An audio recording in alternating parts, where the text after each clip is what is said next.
जिस समय पर सूरज डूब रहा हो, चंद्र प्रकाशित हो रहा हो, दोनों का मेल हो रहा हो, ना तो पूरा सूरज डूबा है, ना पूरा चंद्र आया है, ना पूरा अंधेरा है, ना पूरा उजाला है, उस समय को प्रदोष काल कहा गया। उस समय को प्रदोष का समय कहा, प्रदोष काल कहा। अब कई लोग हमसे कहते हैं, गुरुजी आप हमको प्रदोष का समय बताया करो कि प्रदोष काल किसको कहते हैं, प्रदोष का समय किसको कहते हैं।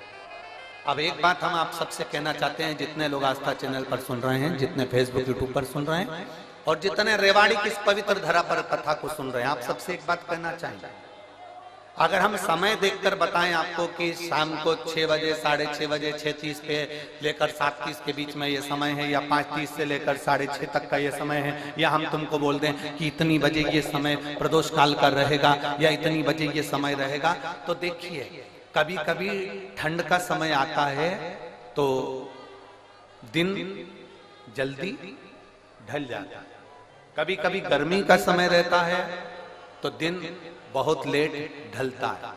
इसलिए समय की गणना से मत चलो, आप तो ये अंदाजा लगाकर रखो कि दिन ढल रहा हो, अंधेरा होना शुरू हो रहा है, सूरज डूब रहा हो, चंद्र प्रकाशित हो रहा हो, अंधेरा अपना काम कर रहा है, सूरज ढलता जा रहा है, दिन कम होते चले जा रहा है और अंधेरा थोड़ा बढ़ते चले जा रहा है। इन दोनों का जो मिलन का समय हो, अब वो कितनी भी बजे, आप तो बस उसके मिलन का समय निकाल लो, वही समय प्रदोष काल कहलाता है, वही समय प्रदोष।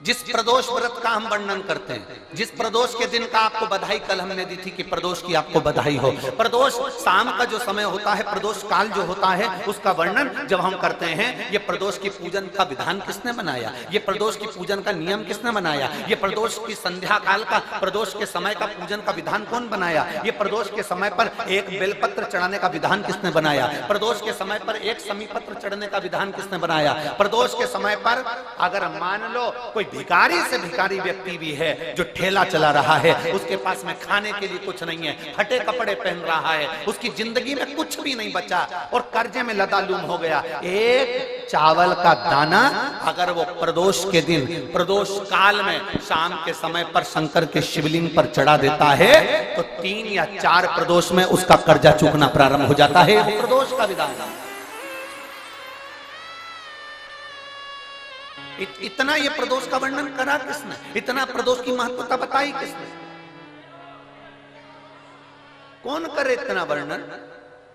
अगर प्रदोष की महत्वता बताने वाला कोई है, इसीलिए मेरे शंकर भगवान माता सती को लेकर कुंभज ऋषि के यहाँ, अगस्त ऋषि के यहाँ कथा सुनने के लिए गए थे, क्योंकि उनके बराबर कोई शंकर के महत्व को बता नहीं सकता और प्रदोष के महत्व को नहीं बता सकता। सती मैया को प्रदोष का महत्व बताने के लिए शंकर सती जी को लेकर कुंभज बाबा के यहाँ गए थे, अगस्त ऋषि, कि प्रदोष के महत्व को तो जानो सती,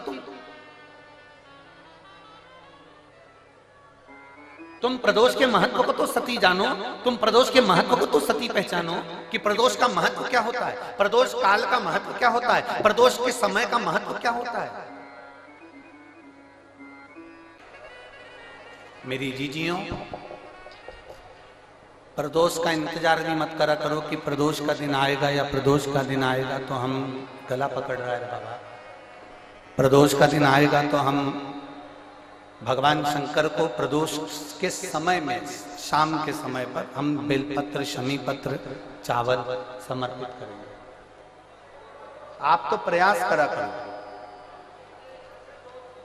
कभी अगर मौका मिल जाए तो प्रदोष काल में, प्रदोष के समय पर एकांतेश्वर शिवलिंग मिल जाए, कहीं एकांत में कोई शंकर भगवान का शिवलिंग मिल जाए, एक बेलपत्र लो, उसके ऊपर एक शमी पत्र रख लो, एक चावल का दाना रख लो, अपने मन की बात बाबा से कहकर श्री शिवाय नमस्तुभ्यम बोलकर शंकर भगवान की अशोक सुंदरी वाली जगह पर स्पर्श कराकर वही शमी पत्र, वही अक्षत का दाना, वही बेलपत्र शंकर भगवान के शिवलिंग पर उसको समर्पित कर दो। समर्पित करते समय ये जो डंडी का मुख है, ये जहां जलाधारी होती है, पानी बहता है, उस ओर डंडी का मुख होना चाहिए। जिधर पानी बह रहा है उधर से करो।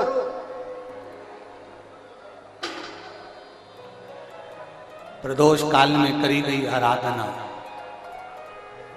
प्रदोष काल में किया गया भजन, केवल प्रदोष के दिन ही नहीं, प्रदोष काल में कभी भी शंकर को याद करो। वैसे तो शंकर भगवान को याद करने के लिए कोई समय निश्चित नहीं किया गया कि इस समय शिव जी को याद करना। मौत का और महाकाल का आने का समय कभी निश्चित नहीं होता। मौत आने का समय भी निश्चित नहीं होता, कब व्यक्ति की मृत्यु हो जाए, कब प्राण छूट जाए, कब बीपी शुगर कभी गड़बड़ हो जाए, कब किसको कौन सा रोग हो जाए, कब किसी को अटैक आ जाए, कोई समय का भरोसा नहीं है। मौत का जैसे समय नहीं होता, उसी तरह महाकाल के भजन का, शंकर भगवान के गुणगान का, शिव जी की भक्ति का कोई समय नहीं है। तुम जब पुकारो, मेरा देवाधिदेव महादेव तुम्हारे सामने खड़ा है। तुम जब पुकारो, शिव कथा कर एक केवल शिवलिंग को शिवलिंग ना समझो।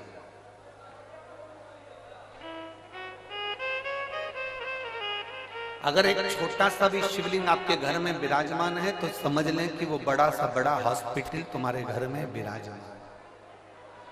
छोटा सा शिवलिंग नहीं है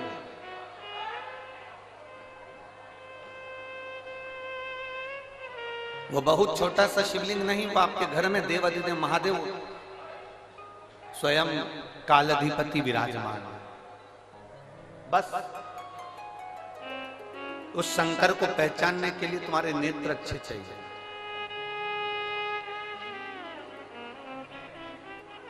सब्जी बनाने से पहले, आलू बनाने से पहले आलू को धोते हो कि नहीं धोते हो? जम के बोलो जरा।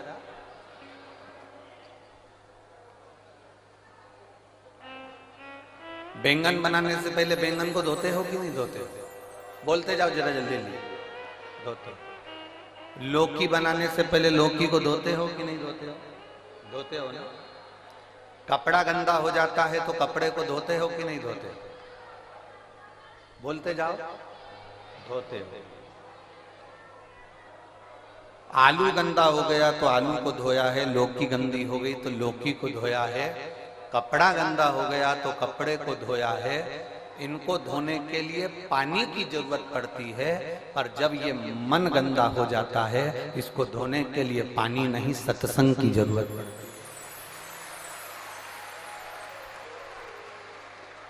जब ये मन भटकने लगे, जब यह मन तुमको लगने लगे कि ये भटक रहा है, ये केंद्रित नहीं हो रहा, ये भगवान की विरल भक्ति की ओर जा नहीं रहा, तब इसको कहीं शिव पुराण की कथा में ले जाकर बिठा दो।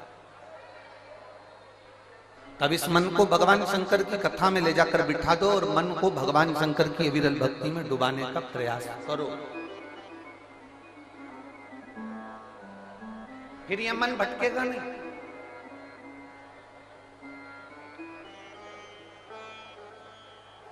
अगस्त ऋषि की एक कथा थी।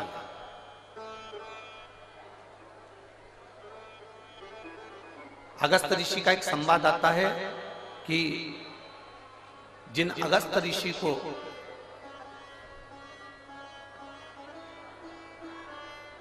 जिन्होंने पूरे समुद्र को चुल्लू में भरकर पी लिया,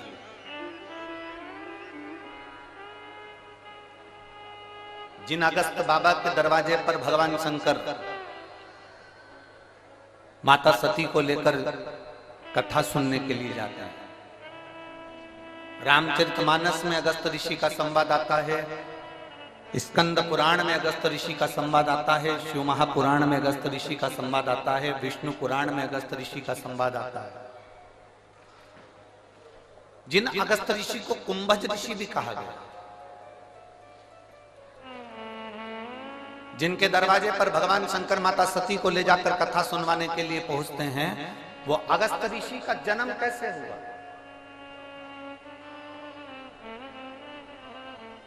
वो अगस्त ऋषि ने कोई बहुत बड़ा तप करा था जो अगस्त ऋषि बन गए?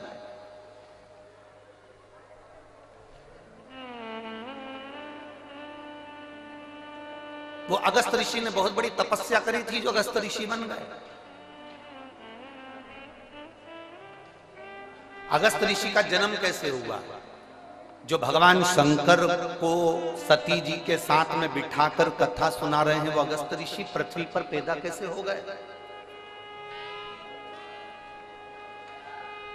उनका जन्म कैसे हो गया? ऐसा कौन सा पुण्य अगस्त ऋषि ने कर दिया जो वो भगवान शंकर को कथा सुना रहे हैं? ऐसा कौन सा पुण्य अगस्त ऋषि ने कर दिया, कुंभज ऋषि ने कर दिया जो माता सती को कथा सुना रहे हैं? अगस्त ऋषि ने, कुंभज ऋषि ने ऐसा कौन सा पुण्य कर दिया जो समुद्र को चुल्लू में भर कर पी गए? अगस्त ऋषि, कुंभज ऋषि ने ऐसा कौन सा पुण्य कर दिया जिसके बल पर वो देवताओं के हित के लिए कार्य करने लगे? और जब सारे असुर, सारे राक्षस समुद्र के अंदर छुप जाते हैं तो वो समुद्र के जल को पीकर असुरों को पेट में ही मार देते हैं।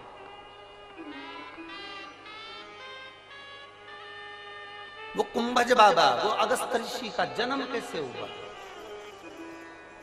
स्कंद पुराण कहते हैं प्रभास क्षेत्र में, स्कंद पुराण कहती है प्रभास क्षेत्र में एक भगवान शंकर का बड़ा सुंदर शिवालय है जिसका नाम वैश्वानरेश्वर है।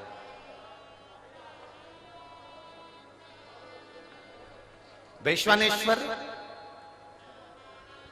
शिवलिंग का एक बड़ा सुंदर प्राचीन, बहुत प्राचीन कहते हैं, हजारों हजारों वर्ष पहले का वो शिवलिंग है, बहुत प्राचीन। कई वर्ष निकल गए, हजारों हजारों वर्ष। कहते हैं जिस समय पर काशी का निर्माण था उस समय पर शंकर पार्वती जब भ्रमण के लिए निकले थे तो वैष्णेश्वर शिवलिंग का निर्माण उन्होंने खुद किया है प्रवास से।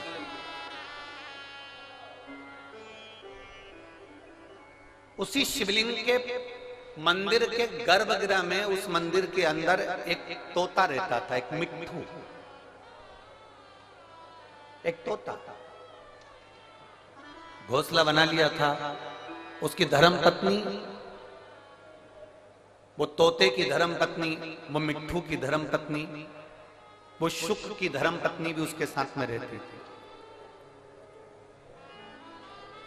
दोनों साथ में।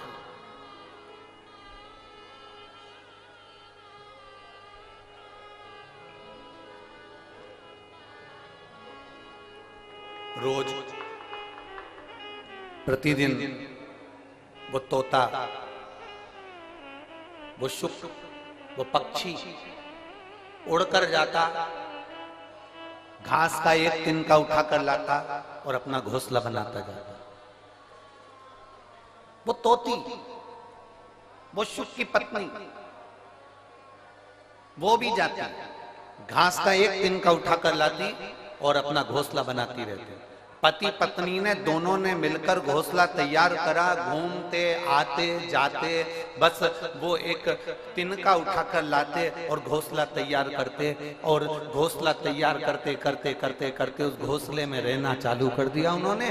मंदिर में एक घोंसला बना लिया, शंकर के शिवलिंग के उस मंदिर में उन्होंने घोंसला बनाया, और वो पक्षी, वो तोता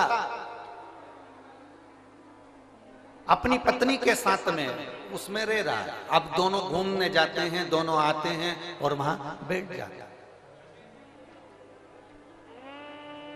समय बीता, दोनों के प्राण छूट गए, दोनों मर गए, दोनों के प्राण छूटे। और प्राण छूटने के बाद वो जब तोता तोती मरे, मरने के बाद यम की कैद में जब वो चढ़े, धर्मराज ने उनका निर्णय किया। धर्मराज से किसी ने कहा कि ये तोता तोती मरे हैं, ये पक्षी मरे हैं, ये पक्षी मरे हैं, तो इनका अगला जन्म किसका होगा। इतने में धर्मराज ने कहा कि इन्होंने अपनी पूरी जिंदगी अपना घोंसला बनाने में निकाल दी, अपना घर बनाने में निकाल दी, इसलिए इनको स्वर्ग नहीं मिलेगा, इनको अच्छा जन्म नहीं मिलेगा, इनको नरक फेंक दिया जाएगा। इतनी देर में वहीं से नंदी पर बैठकर मेरे देवाधिदेव महादेव निकल कर जा रहे थे, जो कालाधिपति थे।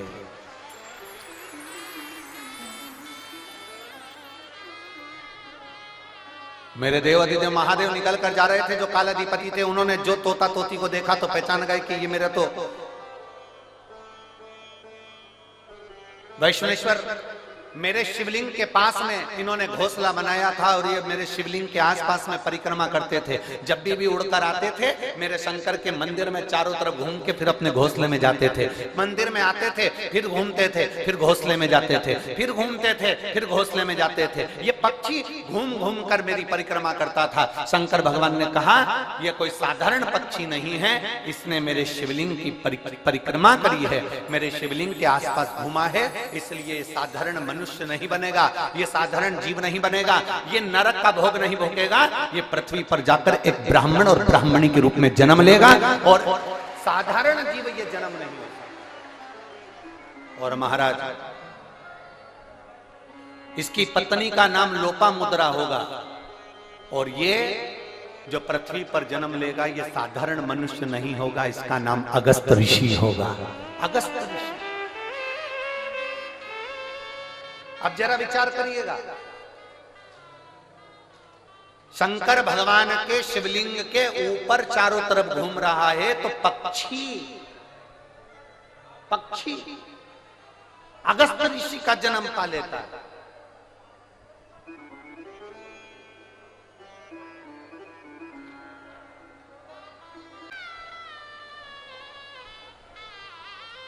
अब प्रदोष काल की पूजन का विधान किसने बनाया?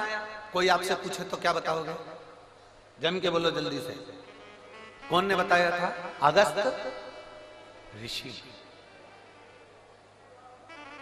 सबसे पहले प्रदोष की पूजन कौन ने करी थी? अब कोई आपसे पूछे तो आपको उत्तर देना है। 12 ज्योतिर्लिंग में से एक ज्योतिर्लिंग है ओमकारेश्वर। कौन सा ज्योतिर्लिंग है? सब बोलो। ओमकारेश्वर। विंध्य नामक पर्वत पर वो ज्योतिर्लिंग विराजमान। एक बार देवऋषि नारद भ्रमण करते करते विंध्य पर्वत पर आ गए।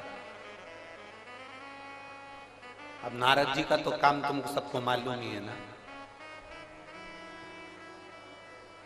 नारद जी का काम तो मालूम है ना सबको। क्या काम है उनका? दुनिया के लोग कहते हैं नारद जी का काम है चुगली करने का, पर शिव महापुराण की कथा कहती है नारद जी का काम चुगली करने का नहीं है। नारद जी का काम किसी व्यक्ति को अग्नि प्रज्वलित कर कर, किसी व्यक्ति में आग प्रज्वलित कर कर, किसी व्यक्ति के हृदय को जलाकर भगवान की भक्ति को प्रकट करने की सामर्थ्यता देवऋषि नारद। लोग कहते हैं नारद जी का काम चुगली करने का है, लोग कहते हैं नारद जी का काम निंदा करने का है। निंदा करने का नहीं, निंदा के माध्यम से भगवान की भक्ति प्रकट करना।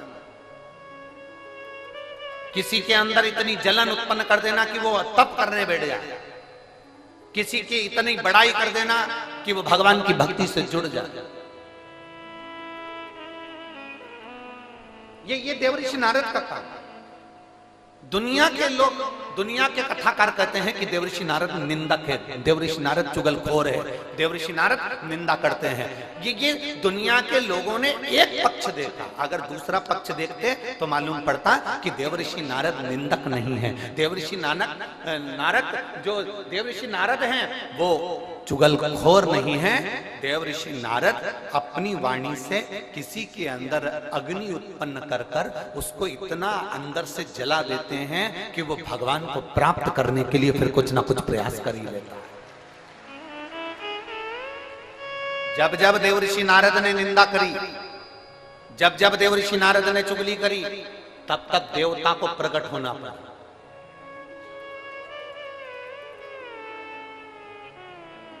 गए थे माता लक्ष्मी के पास में। देवऋषि नारद ने माता लक्ष्मी जी से कह दिया था, मैया बहुत भूख लग रही है, कुछ खाने का है क्या? बहुत तेज भूख लगी है, कुछ खाने का है आपके पास में? मैया ने अंदर से जाकर मोतीचूर का लड्डू लाकर दे दिया। नारद जी ने जो मोतीचूर का लड्डू खाया तो नारद जी ने कह दिया, मैया लड्डू तो अनसुईया जी के घर के थे, क्या जोरदार लड्डू बनाती है मैया, तुझे तो लड्डू बनाना भी नहीं आता लक्ष्मी मैया। अब तो लक्ष्मी जी को क्रोध आ गया। इतनी देर में नारद जी पहुंच गए पार्वती जी के यहाँ। पार्वती जी के यहाँ पहुंचते से कमैया भूख लग रही है, भूख बहुत तेज है। पार्वती जी अंदर गई, उन्होंने आकड़िया की रोटी काकड़िया की साग नारद जी को दे दी। नारद जी भोजन करते से बोले, मैया रोटी तो अनसुईया जी के घर की थी, क्या रोटी बनाती है, क्या रोटी। अब पार्वती जी का हृदय जल गया।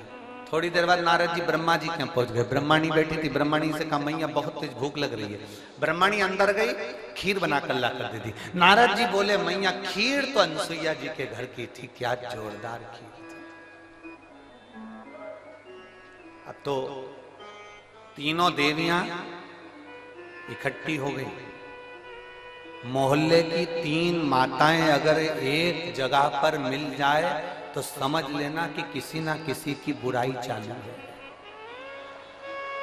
किसी ना किसी की निंदा चालू है। अगर ये तीनों एक जगह पर मिल गई है ना, तो जरूर किसी ना किसी की निंदा चल रही है, किसी ना किसी की बुराई चल रही है, पक्का।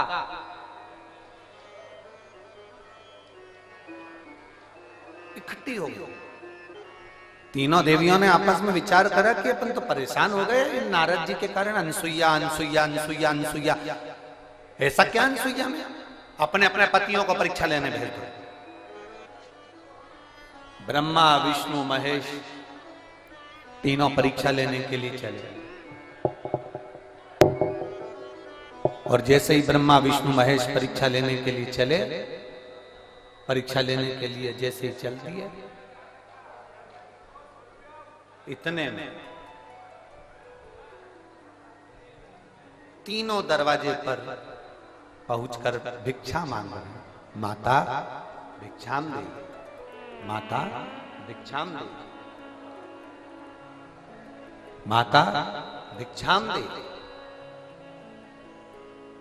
अनसुईया जी बाहर निकल कर आई। और माता अनसुईया जब बाहर निकल कर आई और माता अनसुईया जी ने जो दर्शन किया, दर्शन करते से ही माता अनसुईया जी ने पूछा, आप देवताओं आपको क्या चाहिए? तो कि भिक्षा चाहिए। अनसुईया जी अंदर गई, पात्र में थोड़ी सी भिक्षा लेकर आई, अन्न का दान देने लगी। इतने देर में जब अन्न का दान देने लगी, तब उसी समय पर अनसुईया जी जब अन्न का दान दे रही थी, तब तीनों देवताओं ने खड़े होकर कह दिया, हमको भिक्षा ऐसे नहीं चाहिए।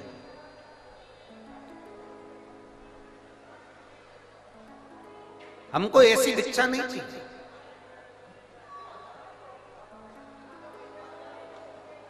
हमको ये भिक्षा नहीं। तो तुमको कैसी भिक्षा चाहिए? ब्रह्मा विष्णु महेश ने कहा, क्योंकि इनको देवियों ने कहा था कि जब भिक्षा मांगने जाना तो अनसुईया जी से कहना कि वस्त्र उतार कर भिक्षा देने के लिए, वस्त्र। अब तीनों देवताओं ने कहा, मां भिक्षा तो चाहिए, मां भिक्षा तो चाहिए, पर वस्त्र उतार कर आए, वस्त्र। अनसुईया जी बोली कि देवताओं, आप कह रहे हो कि अंदर का स्पीकर बड़ा अंदर का, आप कह रही हो कि भिक्षा चाहिए और भिक्षा चाहिए और वो भी वस्त्र उतार कर चाहिए। अनसुईया जी ने कहा, बाबा ऐसी कोई भिक्षा कोई नारी कभी नहीं दे सकती। ये भिक्षा कभी कोई नारी नहीं देगी। नारी अपने वस्त्र उतार कर कैसे भिक्षा देने आएगी? तीनों ने जो ऋषि का रूप रखकर आए थे, साधु का रूप रखकर आए थे, उन तीनों ने कहा माँ भिक्षा तो हम ऐसे ही लेते हैं, अगर दोगी तो लेंगे वरना भूखे रह जाएंगे, और अगर हम भूखे रह गए तो उसका दोष तुम्हें लगेगा। अनसुईया जी अंदर गई। नारद जी ने जो तीनों देवियों को अग्नि उत्पन्न करी थी वो अग्नि आप काम कर गई। अनसुईया जी अंदर जाकर जल लाई। अगर मेरा सातित्व तो पक्का है, मैंने अपने पति की सेवा परमेश्वर मानकर करी है, तो ये तीनों की तीनों बच्चे हो जाए। जो जल छोड़ा तीनों की तीनों देवता 1.5 महीने के छोरा हो गए। 1.5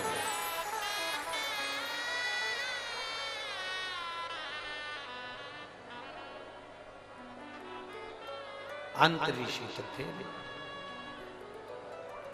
अनसुईया जी ने विश्वकर्मा जी का ध्यान कर कर चंदन का पलना बनवाया, रेशम की डोरी लगवाई, तीनों देवताओं को उसमें विराजमान कर दिया। तीनों देवताओं को उसमें विराजमान कर दिया।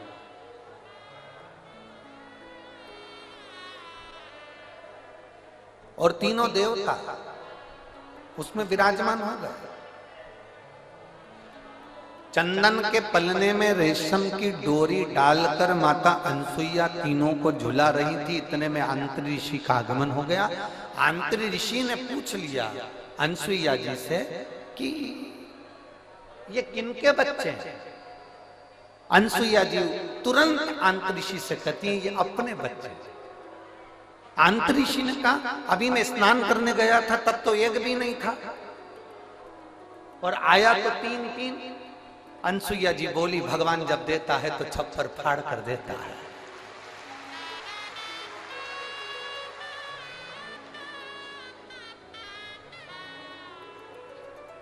और माता अनसुईया ने डाल दिया पालना, बन कर के झूल रहे 3 देवता। झूल। अब नारद जी का काम देखिए। दुनिया के लोग कहते हैं नारद निंदा करते हैं, दुनिया के लोग कहते हैं नारद चुगली करते हैं। अगर नारद नहीं होते तो चंद्र प्रकट नहीं होते, अगर नारद नहीं होते तो दुर्वासा प्रकट नहीं होते, अगर नारद नहीं होते तो दत्तात्रेय भगवान प्रकट नहीं होते, अगर नारद नहीं होते।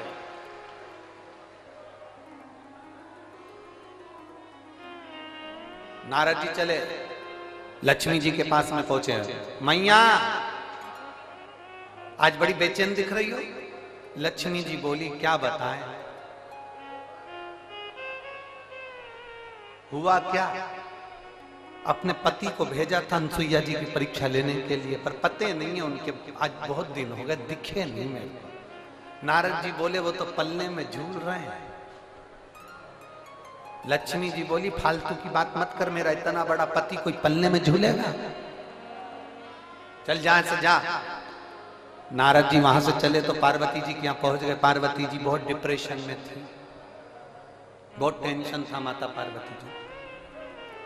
भगवान से देवऋषि नारद ने पूछा माँ आप बहुत चिंता में दिख रही हो। नारद जी बोले तो पार्वती जी बोली बहुत चिंता है, मेरी सहेलियों के कहने पर मैंने मेरे पति को परीक्षा लेने भेजा था, तो अभी तक पते नहीं है, और मेरे पति को तो कोई पकड़ भी नहीं सकता, कोई उनका किडनैप भी नहीं कर सकता, क्योंकि उनके गले में बब्बा पड़ा है।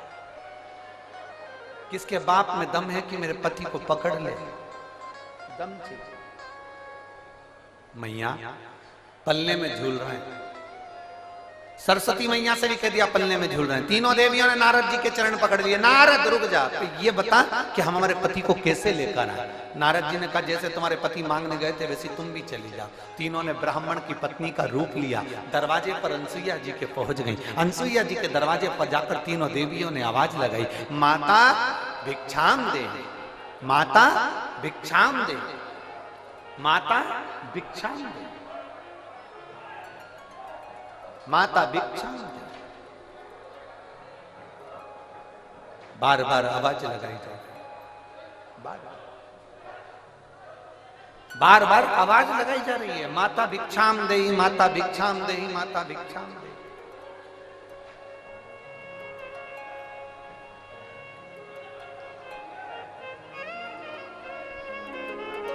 बार बार आवाज लगाई। और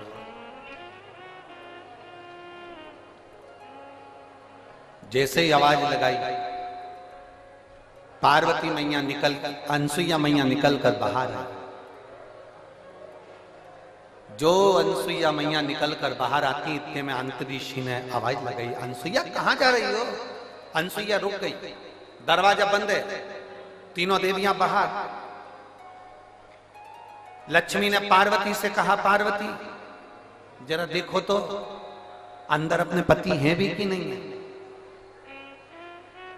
पार्वती जी ने सरस्वती से कहा, तुम अंदर झांक कर देखो पति अंदर है कि नहीं है। सरस्वती मैया, दरवाजे में एक छोटी सी सरंग थी, पतली सी सरंग, उस सरंग में से सरस्वती अंदर झांक कर देख रही थी।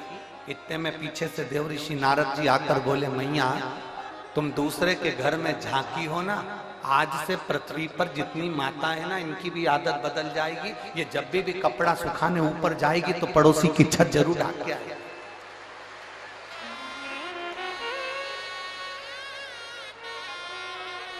ए मैया, होली पे दिवाली पे अपने यहाँ पर पपड़िया बनी कि नहीं बनी, गुजिया बना कि नहीं बना, मठरी बनी कि नहीं बनी, चकली बनी कि नहीं बनी, अपने घर पर अचार डला कि नहीं डला, अपने घर पर कुछ काम हुआ कि नहीं हुआ, इनको कोई मतलब नहीं रहेगा। पड़ोसी क्या जरूर देखेगी तूने क्या बनाया, उससे जरूर। दिवाली पर अपने यहाँ रंगोली डली कि नहीं डली से मतलब नहीं है, पर पड़ोसी की रंगोली जरूर देखेगी उसने कौन सी बनी। क्योंकि मां आप झांकी हो, आप झांकी हो, इसलिए ये गुण आ जाएगा। लोग जब सुना, थोड़ी देर बाद माता अनसुईया जी ने दरवाजा खोला। जैसे दरवाजा खोला, तीनों देवियां चरणों में पड़ गई। तीनों देवियां। अंतऋषि ने अनसुईया जी से पूछा, ये कौन है? अनसुईया जी बोली, ये अपनी बहुएं हैं। आंतरी ऋषि बोले, बेटे इत्ते से बहु साथ साथ हाथ। इतने में तुरंत अनसुईया जी ने तीनों से कहा, तुम्हारे ससुर जी हैं, पांव पड़ो, पांव पड़ो जल्दी से। तीनों देवियों ने आंतरी ऋषि के चरण छुए। आंतरी ऋषि ने अनसुईया जी का हाथ पकड़ा और एक कोने में ले जाकर पूछा, अनसुईया पागल हो गई है? बेटे इत्ते से और बहू लिया साथ साथ हाथ की, तुझ में अक्ल वकल नहीं है क्या? बिल्कुल भी। इतने से बच्चे की कोई शादी करते हैं जो इतनी बड़ी बड़ी बहुएं लेकर आ गई। इतने में अनसुईया जी बोली अपने पति से, स्वामी आजकल की बहुएं कमाता हुआ पति मिल जाता है, लेकर के अलग हो जाती हैं। हमने कैसे पाल पोस कर बड़ा करा हम जानती हैं, अब बड़ा करेगी तब मालूम पड़ेगा, ले जा।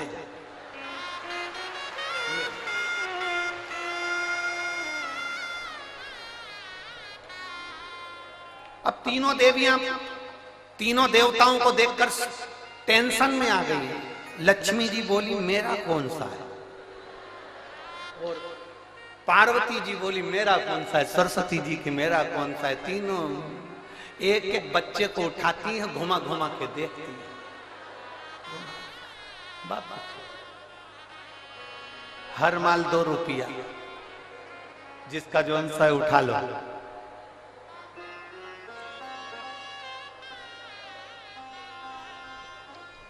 अब उठाएं किसको? लक्ष्मी जी सबसे पहले बोली कि देखो, सबसे पहले मैं विद्वान भी हूं और चतुर भी हूं, और मैं अपने पति को छांट सकता हूं। जो ज्यादा विद्वान होता है, जो ज्यादा चतुर होता है, सब्जी के ठेले पे वही सड़ी हुई भिंडी लेके आता है।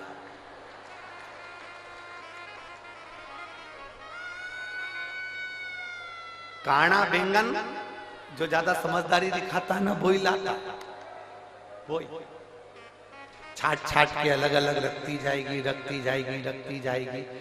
सब्जी वाला इससे ज्यादा चतुर होता है, उसने कर रख ले तू अलग, छाट छाट के रख। इसने जैसी अलग छाट के रखा, थैली में भरा, भरने के बाद थैली इधर बाजू में रख दी, और जो सड़ा हुआ था उसकी थैली उसके हाथ में टिका दी।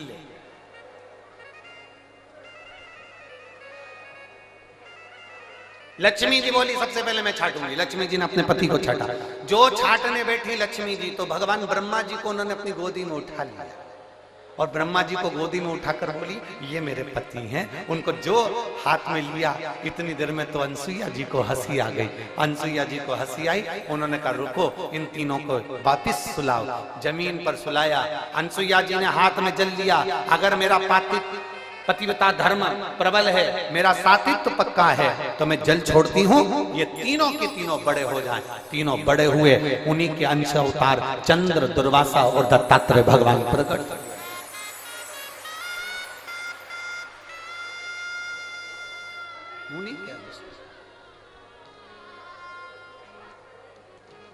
और महाराज दुनिया के लोग कहते हैं कि देवऋषि नारद चुगली करते हैं, देवऋषि नारद निंदा करते हैं, देवऋषि नारद बुराई करते हैं। नहीं, देवऋषि नारद देवता को प्रकट करने के लिए, भक्ति को प्रकट करने का कार्य करते हैं और वो देवऋषि नारद ने किया। दिल से सब प्रार्थना करें, भाव से बैठकर। जिनको श्री शिवाय नमस्तुभ्यम आता है वो उच्च स्वर में यहाँ तक आपकी आवाज पहुंचे, इस भाव से बोले।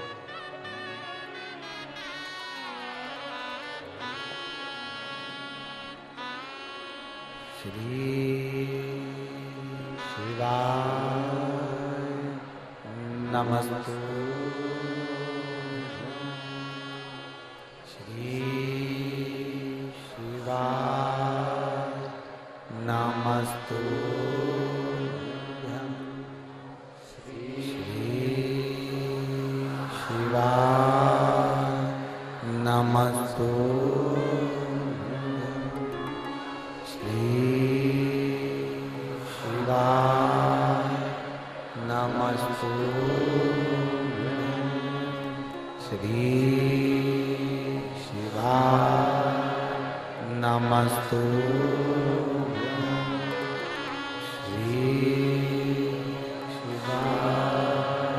नमस्तुभ्यम। श्री शिवाय नमस्तुभ्यम। भोला सब दुख काटो ओ भोला सब दुख काटो। शिव शंकर जपो तेरी माला, भोले बाबा जपो तेरी माला। भोला सब दुख काटो हमारा, ओ भोला सब दुख काटो हमारा। वेश मंगलकारी, वेश मंगलकारी। शमशान वासी हमारा,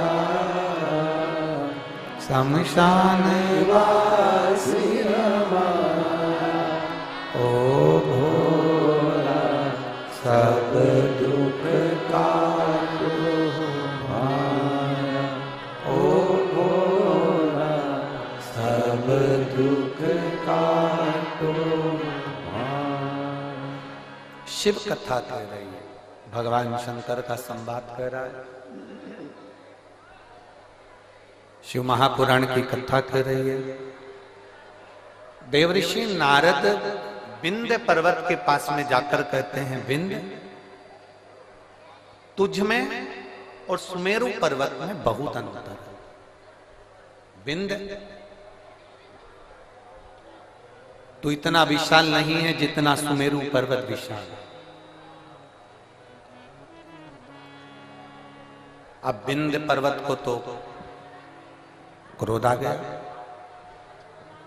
जब विंध्य पर्वत को क्रोध आया तो विंध्य पर्वत ने विचार करा कि अब कुछ भी हो जाए, मुझे इतना ऊंचा बनना है, इतना ऊंचा बनना है कि देवता तक मेरा पर्वत की श्रृंखला पहुंचे।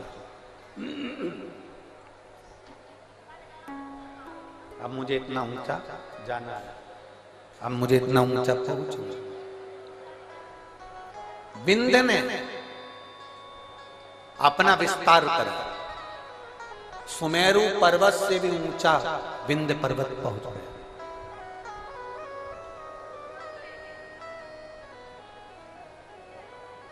सूर्य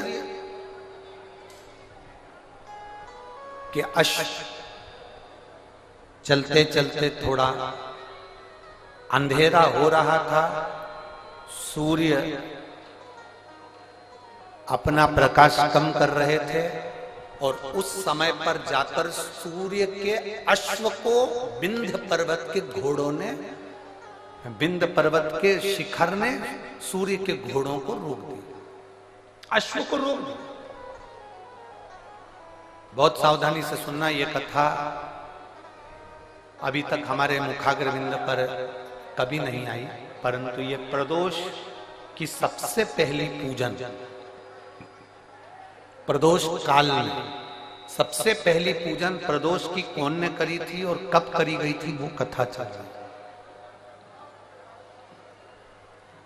यदि कोई आपसे पूछेगा तो आप भी बता सकते हो कि हमने ये कथा ऐसे ऐसे प्रदोष की श्रवण करी।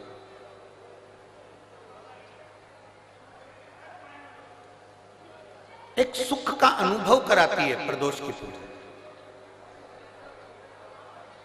एक पत्र है, देखिए।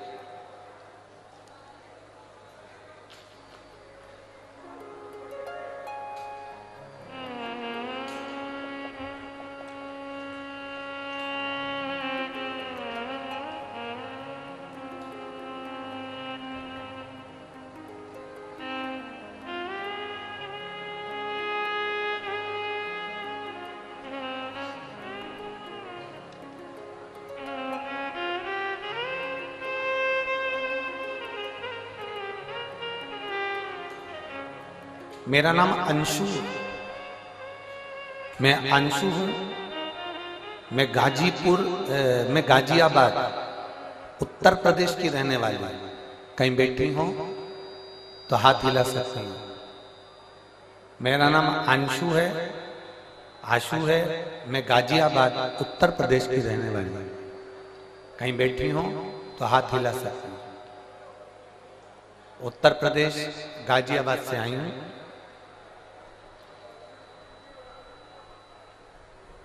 गुरुदेव, मेरी छोटी बेटी के जन्म के बाद मेरी छाती से दूध बहना बंद नहीं हुआ। जब मेरी छोटी बेटी का जन्म हुआ, जन्म होने के बाद से मेरी छाती से दूध बहता रहा। ऐसा कोई डॉक्टर नहीं जिसका हमने इलाज नहीं करवाया, पर वो दूध बहना बंद नहीं हो रहा था, लगातार दूध बहता ही जा रहा था। अब 1 महीना, 2 महीना, 4 महीना, 6 महीना, 8 महीना, 10 महीना इंतजार करा, पर दूध बहना बंद ही नहीं हुआ। तब हमने दिल्ली के एम्स हॉस्पिटल में जांच कराई और जांच में मालूम पड़ा कि मेरी छाती में कैंसर हो गया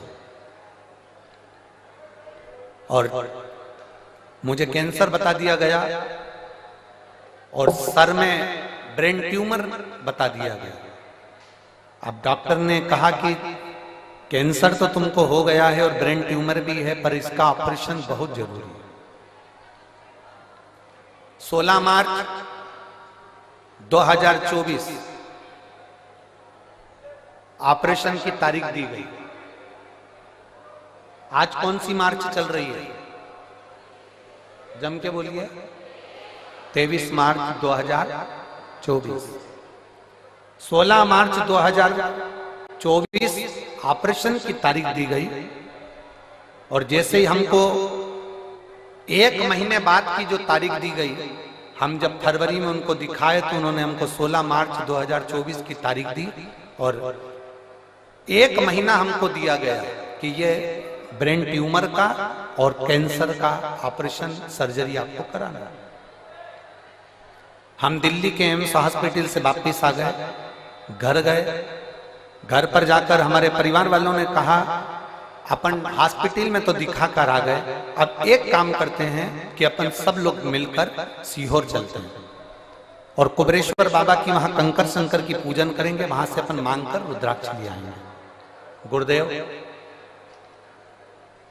उस समय पर रुद्राक्ष मिल रहा था, केवल रुद्राक्ष वितरण बंद होने में 2 दिन रह गए थे, तभी हम सीहोर पहुंच गए और वहां से हमने कंकर शंकर की पूजन कर कर वहां से रुद्राक्ष ले लिया।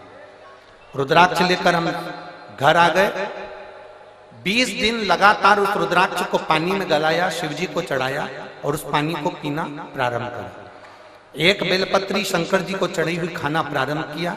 शंकर जी के मंदिर में झाड़ू पोछा लगाना प्रारंभ किया। दूसरी बार हम एम्स के हॉस्पिटल में 16 मार्च के दिन ऑपरेशन के लिए हम दिल्ली पहुंच गए। हम दिल्ली जब 16 मार्च के दिन ऑपरेशन के लिए गए, हमारी वापिस जांचें प्रारंभ हुई और जांच प्रारंभ होते से हमने बाबा से बस प्रार्थना करी थी, बाबा अगर मेरी रिपोर्ट नील आ जाएगी ना, मेरा ऑपरेशन नहीं होगा ना, तो जहां भी तेरी कथा होगी मैं वहां पहुंच जाऊंगी।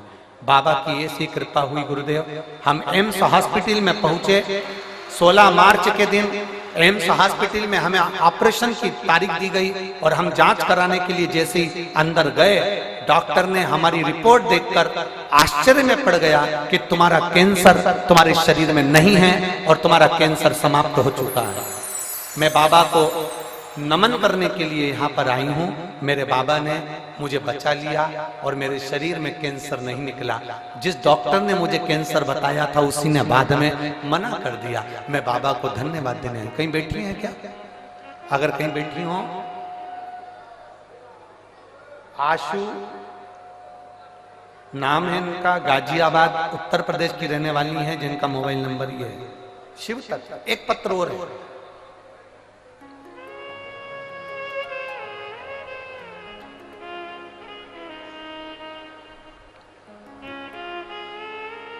प्रियंका, जिला बिजनौर, ग्राम झीरन की रहने वाली हूं। प्रियंका जी कहीं बैठी हो तो हाथ हिला सकती है। प्रियंका, मेरा नाम प्रियंका है, मैं जिला बिजनौर, ग्राम झीरन की रहने वाली हूं। कहीं बैठी हो तो हाथ हिलाइए। आप ही हैं? श्री शिवाय नमस्ते।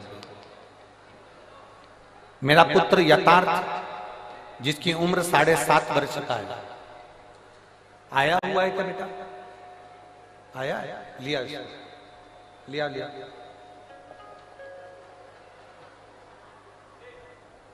मेरा पुत्र यथार्थ 7.5 वर्ष का है। 6 मार्च 2023 को अचानक स्कूल में इसको उल्टी होने लगी और स्कूल में जब उल्टी होने लगी तो हमने नजदीक के हॉस्पिटल में भर्ती कराया। जांच में पता लगा कि बच्चे की पित्त की थैली में पथरी है और हम पेन क्रिया में सूजन है, जिसके कारण बच्चे को पेन क्रिया का अटैक हुआ है। यह देखते हुए हमने डॉक्टर को बच्चे को देहरादून हायर सेंटर के लिए रेफर कर दिया। जब देहरादून के हार्ट सेंटर में हम बच्चे को लेकर पहुंचे, 15 दिन इलाज करने के बाद छुट्टी करके घर भेज दिया। तब 7 दिन के बाद बच्चे को सीधे पांव में, सीधी टांग में बहुत भयंकर दर्द उठा। जब सीधी टांग में दर्द उठा, हम बच्चे को लेकर देहरादून उसी अस्पताल में पहुंचे। दोबारा जांच करने पर पता चला कि बच्चे को ब्लड कैंसर हो गया है। एक्यूट ल्यूकेमिया ब्लड कैंसर नामक एक बीमारी से ग्रसित हो गया। गुरुजी, जब यह सुनकर हम बहुत दुखी हो गए, तब डॉक्टर ने सलाह दी कि हमारे यहाँ पर बीमारी के डॉक्टर उपलब्ध नहीं है। इस बच्चे को जोक वाला कैंसर हुआ है, इस कैंसर की बीमारी के हमारे पास डॉक्टर नहीं है। आप देहरादून से इसको ले जा सकते हैं। आप बच्चे को आगे के इलाज के लिए दिल्ली ले जाओ। सर, गंगाराम अस्पताल के लिए हम बच्चे को दिल्ली लेकर आ गए। वहां पर हमने बोन मेरो टेस्ट कराया और बीमारी क्लियर हो गई कि इसको वो बीमारी है और कैंसर की बीमारी के कारण बस ये बच्चा तकलीफ में आ गया। अब करें तो करें क्या? डॉक्टर ने कहा दवाई देकर देखते हैं, अगर ठीक हो जाए, थोड़ा बहुत अंतर आ जाए तो ठीक है, नहीं तो ये बीमारी, इसको जो कैंसर हुआ है इसका इलाज सरल नहीं है। बच्चे की स्थिति में सुधार होना बहुत कठिन हो गया। जब बच्चे की स्थिति में सुधार नहीं आया तब हमने पशुपतिनाथ का व्रत करना प्रारंभ करा और पशुपतिनाथ का व्रत करते करते ही बच्चे को ना जाने कितनी समस्याएं सामने आकर खड़ी हो गई। कहीं उसका बीपी गड़बड़ हो रहा है, कहीं उसका दिमागी दौरा पड़ने लगा, शुगर का लेवल गड़बड़ हो गया, उसको डेंगू हो गया। पशुपति व्रत तो चल ही रहे थे गुरुजी, और उसके साथ में बच्चे को ये तकलीफें और बढ़ गई। अब करे तो करे क्या? इतने घबरा गए।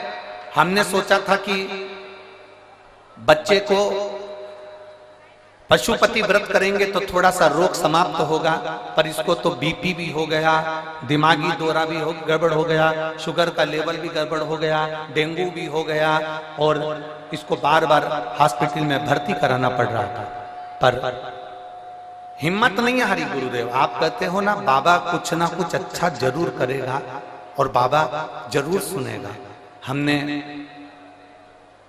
फिर वापिस पशुपति व्रत करा और व्रत करते करते हम सीहोर चले गए और सीहोर जाकर कुबरेश्वर धाम का रुद्राक्ष लेकर आए और वहां से कंकर शंकर की पूजन कर कर एक कंकर को उठा लाए।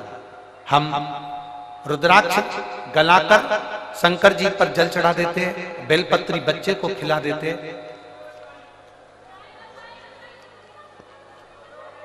बाबा को उस बच्चे को खिला देते और ऐसी कृपा बाबा की हुई कि अब बच्चे को आराम लगना प्रारंभ हुआ और मेरा बच्चा ठीक होना प्रारंभ हुआ।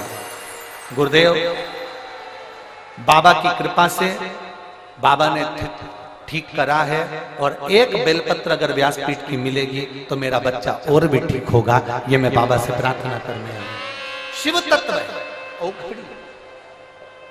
और खाली ना जाता कोई कर से तुम्हारे, खाली न जाता कोई दर से तुम्हारे। मैं भी हो नंदी बाहे पसारे, अपने हृदय से लगा लो गिरा जा रहा हूँ, उठा लो भोले अपने दर से अब तो ना डालो, गिरा जा रहा हूँ, उठा लो।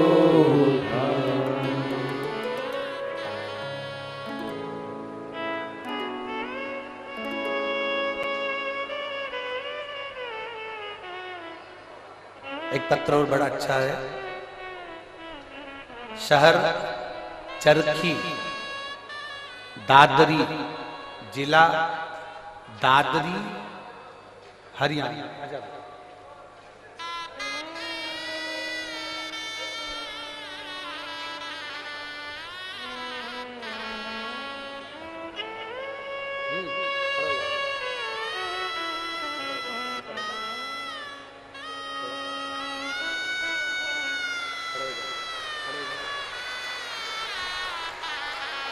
ठीक है, शंभो बोलो श्री शिवाय, श्री शिवाय नमस्ते।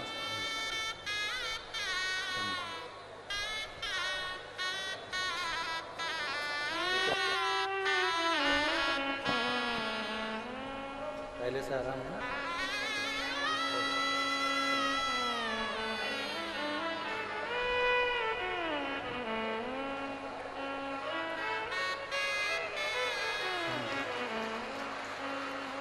शहर चरखी दादरी जिला, दादरी हरियाणा, नाम ओमपति, फोन नंबर मेरा ये है। कहीं बैठी हो तो हाथ हिला सकते हैं, कहीं बैठे हो तो हाथ हिला सकते हैं। आप ही ने लिखा है, एक बार हाथ हिला दो। श्री शिवाय नमस्ते। शहर चरखी, दादरी जिला, दादरी हरियाणा, ओमपति, फोन नंबर ये है। मेरे भाई के लिए गुरुदेव मैं वर्णन करना चाहती हूं। शिव बाबा का क्या वर्णन करूं। मेरे भाई को 2023 से कैंसर हो गया है।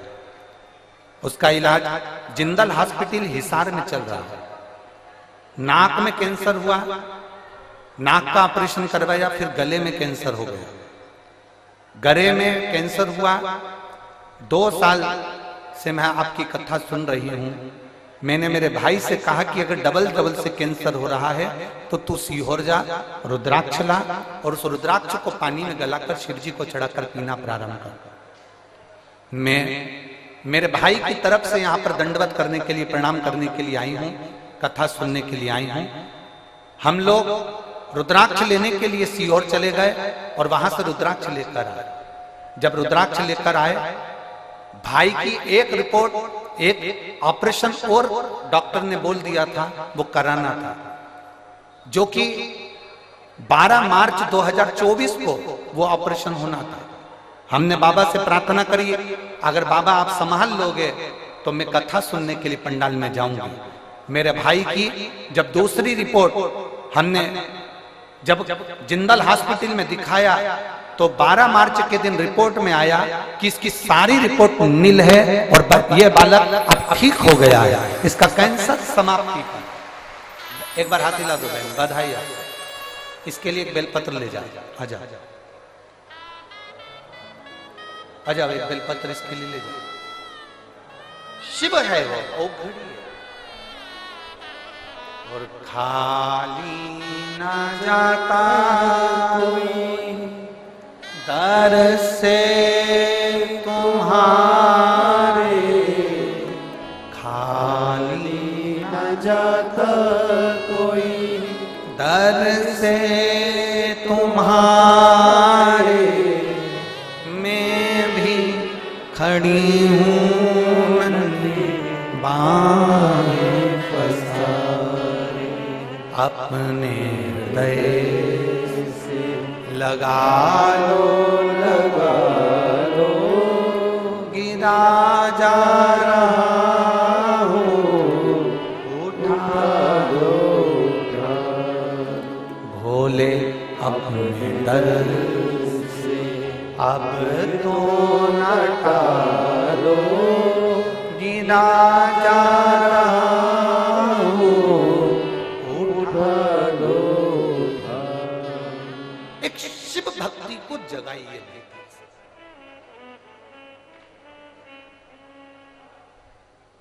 एक लोटा जल सारी समस्या का हल है।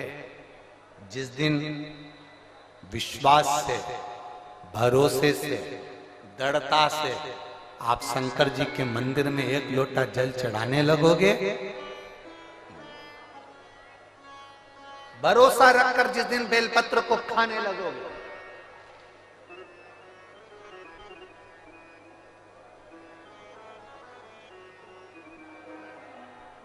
जिस दिन बेलपत्र को खाने लगोगे, भरोसा रखकर जिस दिन भगवान शंकर की भक्ति में तुम डूबने लगोगे, उस दिन तुम्हारी जिंदगी की सारी बीमारी, सारा दुख, सारी तकलीफ मेरे काल अधिपति महाकाल राजा की। तुम्हारे जीवन का सारा दुख वो काल अधिपति महाकाल मेरे कुबेर भंडारी, मेरे कुबेरेश्वर महादेव का। एक निवेदन हम जरूर करेंगे, कभी मौका लगे, कभी मौका लगे, इस पंडाल में बोलकर जाना बाबा से कि बाबा मुझे ऐसा धन देना कि एक बार मैं भी कुबेरेश्वर धाम सीहोर आ सकूं और तेरे धाम में आकर कथा सुन सकूं, कंकर शंकर की पूजन कर सकूं, वहां का रुद्राक्ष ले सकूं। कभी कभी और जरूरी नहीं है कि वहां का रुद्राक्ष केवल बीमारी के लिए काम आता है ना, कभी जिंदगी में कुबेरेश्वर धाम जाना और रुद्राक्ष मांग कर लेकर आना। और हम तो कहेंगे जितने कथा सुनने वाले हैं सारे श्रोताओं से निवेदन करेंगे, लाल धागे में उस रुद्राक्ष को अपने गले में धारण कर कर रखो, जिंदगी में कभी हार नहीं होगी, आगे बढ़ते ही जाओ। चाहे महिला हो चाहे पुरुष हो, चाहे महिला हो चाहे पुरुष हो, गले में रुद्राक्ष होना जरूरी है, पहनो। कई लोग कहते हैं हम तुलसी की माला पहनते हैं, रुद्राक्ष पहन सकते, क्यों नहीं? किसने मना करा? कौन से शास्त्र में लिखा है, कौन सी वेद में लिखा है, कौन से पुराण में लिखा है कि तुलसी को पहनने वाले रुद्राक्ष नहीं पहन सकते, या रुद्राक्ष को पहनने वाले तुलसी नहीं पहन सकते?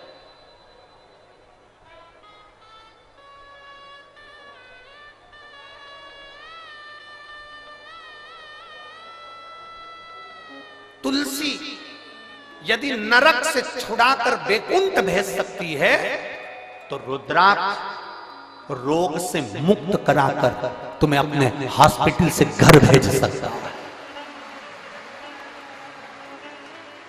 एक रुद्राक्ष, और वो रुद्राक्ष नहीं है, वो मेरा शंभु है, वो मेरा शंकर, मेरा ओघड़ी, मेरा त्रिकालदर्शी, मेरा कैलाशी, मेरा विनाशी।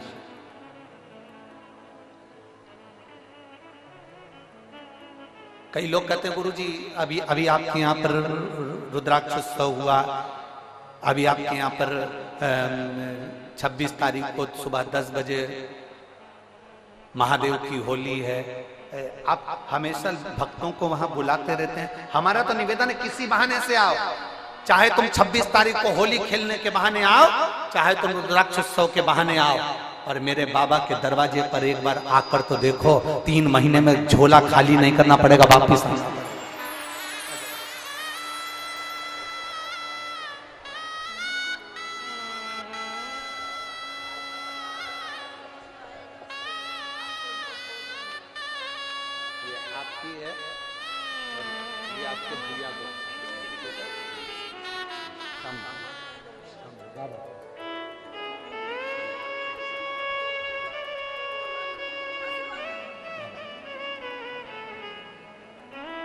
एक बार आप किसी भी बहाने से पर कुबेर भंडारी के दरवाजे पर आओ। अगस्त बाबा तो काशी में निवास कर रहे हैं, देवऋषि नारद ने लगा दिया, विंध्याचल पर्वत ने अपनी आकृति बढ़ाई, सुमेरु से ऊंचा होने के लिए सूर्य नारायण भगवान का रथ रुक गया, दिन ढल रहा था, अंधेरा हो रहा था, उसी समय पर सूर्य के रथ रुक गया। समझ में नहीं आ रहा सूर्य देवता को करूं क्या। वो प्रदोष काल था, वो प्रदोष का समय था, वो प्रदोष की घड़ी थी, वो प्रदोष का पल था, जिस समय पर सूर्य ढल रहा था और रात्रि हो रही थी। दोनों का मिलन होते समय अश्व रुक गए। विंध्य पर्वत ने सूर्य के अश्वों को रोक दिया, आगे नहीं बढ़ पा रहे थे। सूर्य करे क्या? तब सूर्य देवता ने एक बच्चे का रूप रख लिया।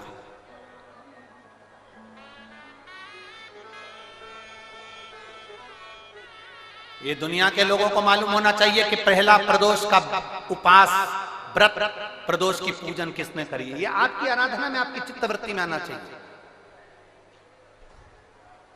कि प्रदोष के दिन एक चावल का दाना चढ़ाने वाला कभी गरीब नहीं हो सकता, कभी भिखारी नहीं हो सकता, कभी दरिद्र नहीं हो सकता। जब तक मालूम नहीं होना तब तक आप भटको, और जिस दिन तुम्हारा विश्वास शिव महापुराण पर हो जाए ना, जिस दिन तुम्हारा विश्वास शंकर जी की कथा पर हो जाए, और इतनी लाखों की संख्या में आप लोग आए हो, लाखों की संख्या में आप लोग आए हो, और करोड़ों की संख्या में लोग टीवी पर कथा सुन रहे हैं, करोड़ों की संख्या में, देश और विदेश में। एक निवेदन करूंगा, पूरे जितने चैनल वाले कथा सुन रहे हैं और जितने यहां कथा सुन रहे हैं, अगर शंकर की कथा पर विश्वास है ना, बाबा की कथा पर अगर भरोसा है, एक लोटा जल और एक बेलपत्री पर भरोसा है, प्रदोष काल में लगाए गए घी के दिए पर भरोसा है, बेलपत्री के वृक्ष के नीचे लगाए गए दिए पर भरोसा है, एक चावल के दाने पर अगर भरोसा है ना, तो ये विश्वास के साथ कहता हूं 6 महीना 8 महीना साल 2 साल में आपके पास में बाबा इतना भंडार भर देगा कि आप विश्व महापुराण के यजमान बनोगे। आप भी ये शिवपुराण का हम सुनील जी को धन्यवाद दे रहे थे कल भी कि सुनील जी कह रहे थे गुरु जी ऐसा आशीर्वाद दे दो कि हर साल 2 साल में कथा करवाते रहे। हमने सुनील जी से कहा सुनील जी शंकर भगवान की कथा का सबसे बड़ा एक फल है और एक नियम है कि जो इस कथा को करवा लेता है ना वो लाइन लगाकर फिर खड़ा हो जाता है कि एक कथा हमें वापिस मिले। ये नियम है इस कथा।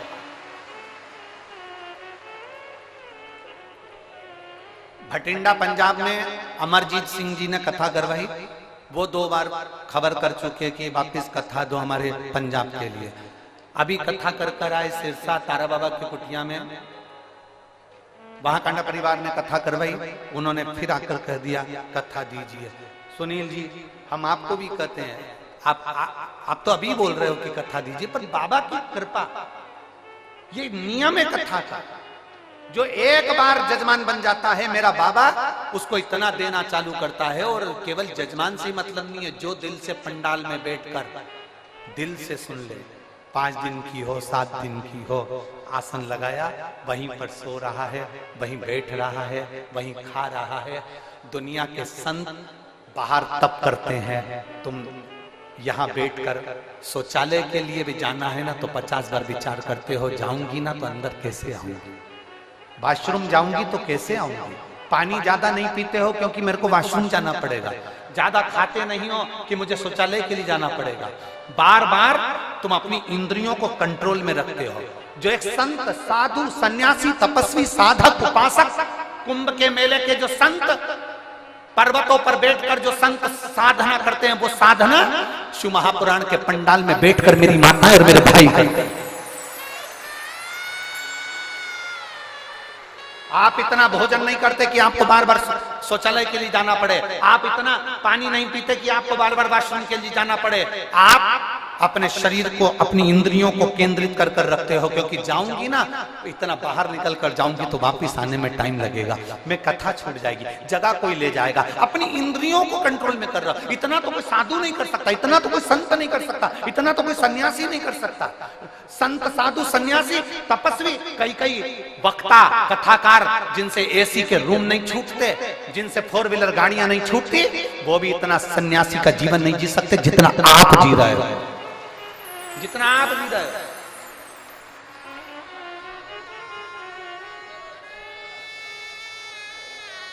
एक संत का भाव है आपका। गर्मी लग रही है, टेंट हिल रहा है, हवा चल रही है, टेंट उखड़ रहा है, पाइप गिर रहे हैं, कहीं कुछ प्रॉब्लम चल रही है, और उस बीच में तुम्हारा विश्वास 5 दिन के लिए रेवाड़ी आई हूं, मेरे बाबा के भरोसे आई हूं, मेरा बाबा तेरे दरवाजे पर मैं आई हूं ना मेरे कुबेर भंडारी, तो मेरे दरवाजे पर तू भी आएगा, ये मेरा विश्वास लेकर आए, ये मेरा विश्वास। और हो भरोसा दृढ़,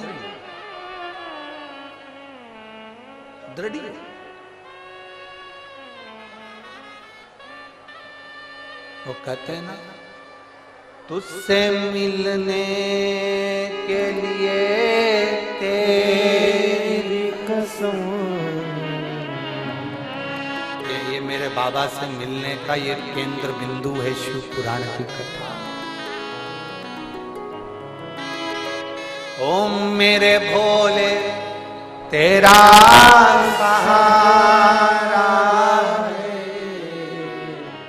मेरे भोले तेरा सहारा है, मेरी नैया का तू किनारा है, मेरी नैया का तू किनारा। तुम्हारे नजदीक में जब कथा हो चले जाना उसकी चौखट पर, 5 दिन 7 दिन पड़े रहे उसके दरवाजे पर, तारने वाला हो। और फिर कहेंगे खाली नहीं जाओ, खाली नहीं, खाली जा ही नहीं सकता। अगर खाली गए होते तो ये इतने सारे पत्थरों का ढेर नहीं लगता जो अंदर भरे पड़े। एक पत्र है, देखिए,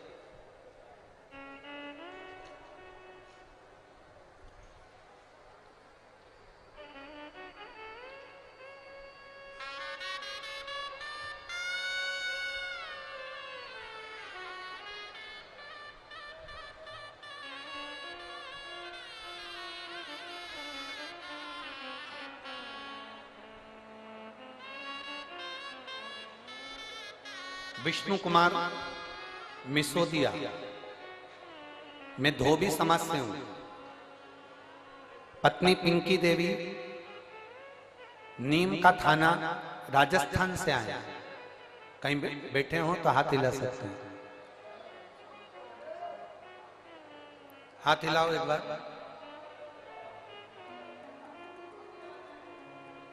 कहीं बैठे हो तो हाथ हिला सकते हैं। दिख गए? ऐसा हाथ हिला तो दिख जाओ। हाँ ठीक है, दिख गया, दिख गया, ठीक है। वो वाले पंडाल में, हाँ दिख गए, ठीक है। मैं विष्णु कुमार सिसोदिया, धोबी समाज से हूँ। पत्नी पिंकी देवी, नीम का थाना, राजस्थान से हूँ। बाबा के एक लोटे जल का मैं क्या वर्णन करूं। मेरा बेटा 7 साल से सरकारी नौकरी की तैयारी कर रहा था। 7 साल से उसका एग्जाम ना क्लियर हुआ, ना वो आगे बढ़ा। बेटा आखिरी में निराश हो गया। जब बेटा निराश हुआ तो मार्ग से भटकना चालू हो गया। तब मैंने अपने बच्चे से कहा कि तू सीहोर वाला महाराज कथा कहता है, आस्था चैनल पर आती है, उसकी कथा सुना। मेरा बेटा कहता है ऐसे तो ढेर सारे महाराज आते हैं कथा कहने वाले, महाराजों का तो काम ही है कथा कहना, उनकी कथा से क्या करना, तू कथा तो सुन। मेरे बेटे ने पहली बार कथा सुनना प्रारंभ करा। 7 साल से एग्जाम दे रहा है पर किसी में क्लियर नहीं हुआ। तब मेरे बेटे ने आपकी कथा पर भरोसा कर कर शंकर जी के मंदिर में 1 लोटा जल चढ़ाना प्रारंभ करा।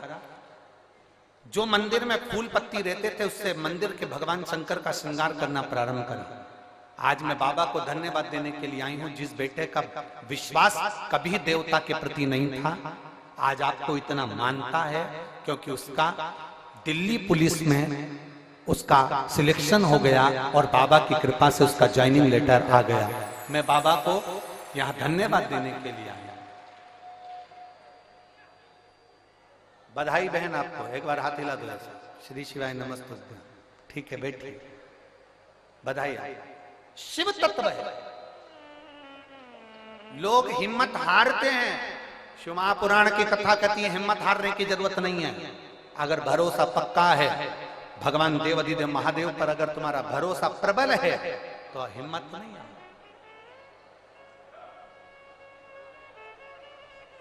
क्यों हिम्मत?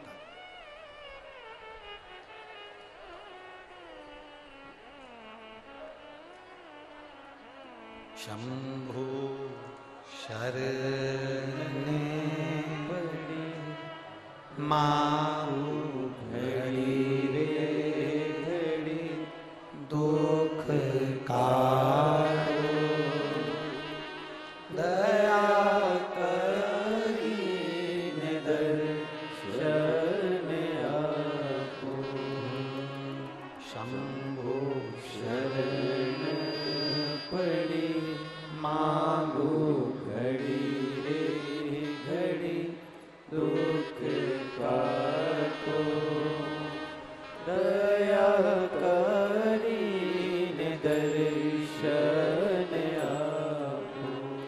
शिव तत्व की प्राप्ति हो।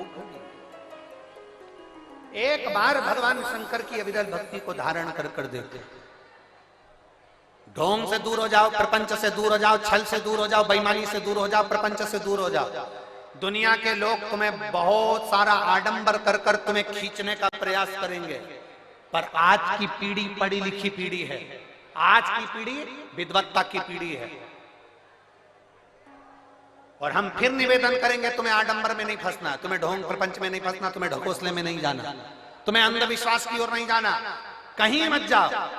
कोई तुमसे कहे कि यहां आ जाना मैं तुम्हारा ये काम कर दूंगा, वहां आ जाना मैं तुम्हारा ये काम कर दूंगा, ना ना ना ना, कहीं मत जाओ। तुम तो अपने घर के नजदीक में जो शिवालय है, तुम्हारे घर के पास में जो शंकर का मंदिर है, तुम तो वहां जाओ, एक लोटा जल चढ़ाओ, बुआरी लगाओ, झाड़ू लगाओ, सेवा करो, अर्चना करो, और जिस दिन मेरा कुबेर भंडारी तुम्हारी झोली भर दे, उस दिन तुम कुबेरेश्वर धाम आ जाना। ये बात कृपा करे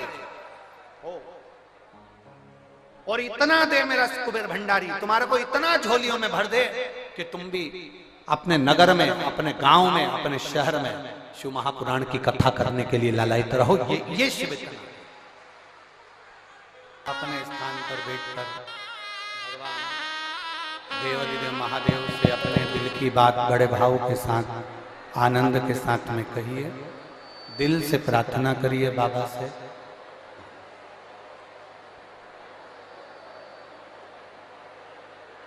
जहां जगह मिले वहां बैठकर भगवान शिव से अपने मन की बात भाव के साथ बैठकर बोलिए। जितने कार्यकर्ता खड़े हैं वो भी बैठकर प्रार्थना करें, क्योंकि बार बार कोई रेवाड़ी में कथा तो हो नहीं रही। बाबा ने मौका दिया है, बैठकर प्रार्थना करें, विनय करें।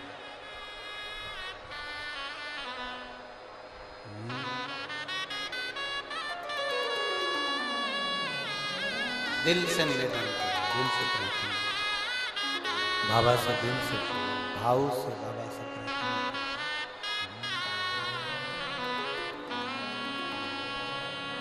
श्री शिवाय नमस्तुभ्यं। श्री शिवाय नमस्तुभ्यं। श्री शिवाय नमस्तुभ्यं। श्री शिवाय नमस्तुभ्यं। श्री शिवाय नमस्तुभ्यं। भोला सब दुख काटो हमारा, ओ भोला सब दुख काटो हमारा। शिव शंकर जपो तेरी माला, भोले बाबा जपो तेरी माला, भोला सब दुख काटो हमारा, ओ भोला सब दुख काटो हमारा। वेश मंगल मंगलकारी, वेश मंगल मंगलकारी, शमशान वासी हमारा, शमशान वासी हमारा, ओ भोला सब दुख काटो हमारा, ओ भोला सब दुख काटो हमारा। शिव कथा कर रही है, भगवान शंकर का संवाद कर रहा है, शिव महापुराण की कथा कर रही है, भगवान देवाधिदेव महादेव का चरित्र कर रहा है। विंध्य में सूर्य भगवान जब अस्त हो रहे हैं, अंधेरा छा रहा है, प्रकाश कम हो रहा है, तब विंध्य ने अश्व को रोका और सूर्य नारायण बालक का रूप रखकर काशी चले गए। एक बच्चे का रूप रखकर भगवान, एक बच्चे का रूप रखकर काशी में चले गए, जहां पर अगस्त ऋषि बैठकर भगवान शंकर की आराधना कर रहे हैं।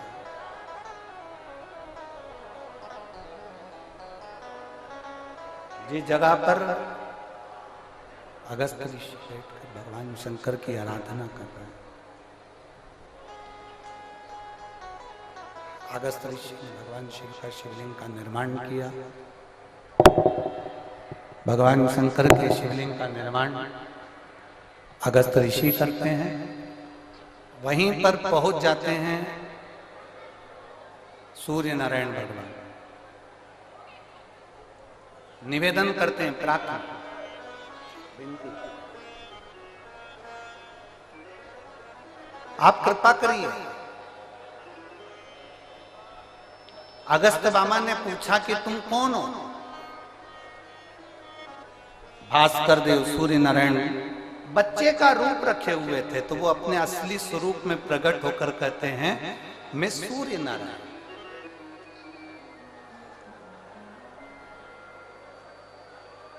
ना तो मैं प्रकाशित हो रहा हूं और ना मैं डूब रहा हूं। एक प्रदोष का समय, प्रदोष काल में मुझे अटका दिया उस विंध्य ने। आप कृपा करिए।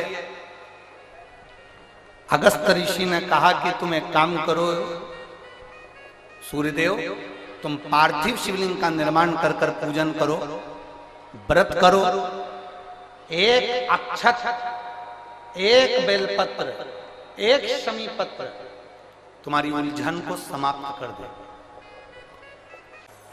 बोल बम का नारा है, बाबा है सहाय, सारी समस्या का हल एक लोटा जल। तुम जब उसको पुकारोगे तब वो तुम्हारे सामने आकर खड़ा। सूर्य नारायण ने पुकारा, सूर्य नारायण ने पुकारा। अब सूर्य नारायण तो पुकारने में लग गए, बोलने में लग गए। अगस्त ऋषि ने जाकर विंध्य पर्वत से कहा कि तुम अपनी आकृति को छोटा करिए, देवताओं को कष्ट हो रहा है। तब विंध्य पर्वत ने अपनी आकृति छोटी करी। सूर्य देवता भगवान शंकर का साधुवाद करे। शंकर भगवान ने आकर सूर्य नारायण को दर्शन दिया। भगवान देवाधिदेव महादेव ने कहा, सुनो भास्कर देव, सूर्यदेव, तुमने मेरी आराधना प्रदोष के समय पर अपने अश्वों को रोककर मेरी आराधना करी है। भास्कर देव, सूर्यदेव, संसार का कोई मनुष्य प्रदोष के दिन, प्रदोष काल में जब मुझे पुकारेगा, केवल मेरे नाम का उच्चारण कर कर मुझे पुकारेगा, शंकर भगवान कहते हैं उसी क्षण मैं उसके नजदीक में पहुंच जाऊं। उसी क्षण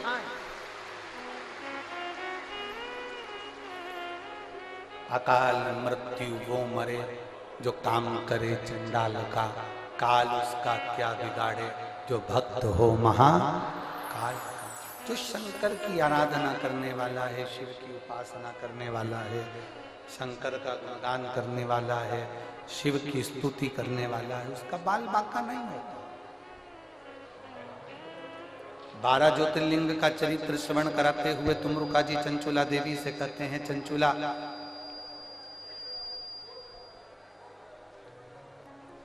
प्रथम सोमनाथ जी का वर्णन करते हुए कहा, चंद्र को काया का रोग हो गया था जिसको देवाधिदेव महादेव ने मुक्त किया। दूसरा वर्णन आता है मल्लिकार्जुन का, कार्तिकेय बाबा रुष्ट होकर चले जाते हैं। रुष्ट कार्तिकेय बाबा को मनाने के लिए शंकर पार्वती जी ने मनाया, तो भगवान षडानंद कार्तिकेय को मनाने के लिए पहुंचे तो मल्लिकार्जुन के रूप में पूजा। दूषण नाम के राक्षस का संहार कर कर भगवान शंकर महाकाल बनकर प्रकट कर विंध्य नामक पर्वत के तप करने पर भगवान शंकर प्रकट होकर ओंकारेश्वर के रूप में विराजमान होगा। नर नारायण के तप करने पर भगवान शंकर केदारेश्वर बनकर प्रकट हो जाते हैं। कुंभकर्ण की पत्नी करकटी, करकटी का पुत्र भीम, जो सारे यज्ञ अनुष्ठान दान पुण्य सब बंद करवा देता है, तो शंकर भगवान आकर उसका संहार करते हैं, तो भीमा शंकर बन जाते हैं। अगला वर्णन आया है काशी विश्वनाथ। मनु शत्रुपा ने तप कर कर भगवान शंकर को यहां पर विराजमान करा, विश्वनाथ के रूप में विराजित। फिर वर्णन आया है त्र्यंबकेश्वर।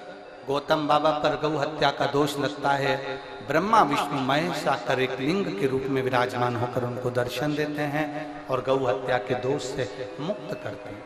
अगला वर्णन आया है श्री वैद्यनाथ। रावण भगवान शंकर को लेकर जा रहा था, लघु शंका लगने पर संध्या वंदन करने के भाव से रुका, शिवलिंग नीचे रख दिया, उठा नहीं, वो वैद्यनाथ जी के रूप में विराजमान हो। अगला वर्णन है नागेश्वर। दारुक नाम के असुर का संहार कर कर भगवान नागेश्वर के रूप में विराजमान हुए। फिर वर्णन आया है रामेश्वरम। राम जी ने लंका पर चढ़ाई करने से पहले भगवान शंकर की आराधना करी, एक लोटा जल समर्पित करा, शिव जी रामेश्वर के रूप में विराजमान हुए। फिर वर्णन आया है श्री कृष्णेश्वर। सुधर्म नाम के ब्राह्मण की दो धर्म पत्नियां थी, एक सुदेहा एक घूष्मा। सुदेहा की यहां संतान नहीं हुई, घूष्मा की यहां औलाद थी। सुधर्म ने घूष्मा से कहा कि तुम्हारे गर्भ से अगर औलाद हो गई है तो ये औलाद तुम सुदेहा को दे दो, तुम्हें दूसरी औलाद हो जाए। सुदेहा को संतान दे दी। सुदेहा ने संतान को पाल पोस कर बड़ा करा, उसका विवाह कर दिया। उसका विवाह होने के बाद बहू आ गई। बहू को मालूम पड़ा कि मेरी असली सास तो घूष्मा है। सुदेहा को पूछना बंद कर दिया। सुदेहा को क्रोध आ गया, अपने बेटे के तलवार से टुकड़े कर कर कपड़े में बांधकर तालाब में फेंक दिया। घूष्मा ने 1 महीना हो गया था अपने बेटे को नहीं देखा, 1 हफ्ता हो गया बेटे को नहीं देखा, अपने बच्चे का दर्शन नहीं कर पाई।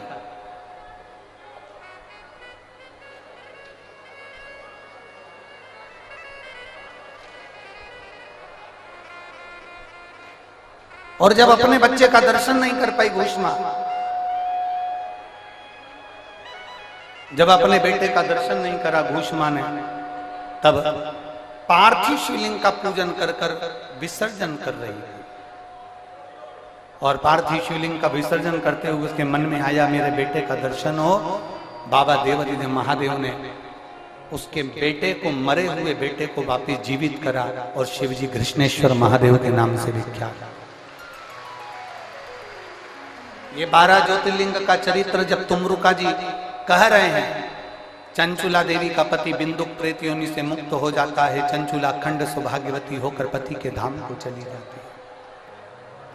शिव महापुराण की कथा कहती है, भगवान देवादिदेव महादेव की यह 5 दिवसीय शिव कथा तुमरुका जी कहते हैं, देवादिदेव महादेव अपने मस्तक की बेलपत्र उतार कर शिव पोथी को समर्पित करते हैं। देवादिदेव महादेव से प्रार्थना करिए,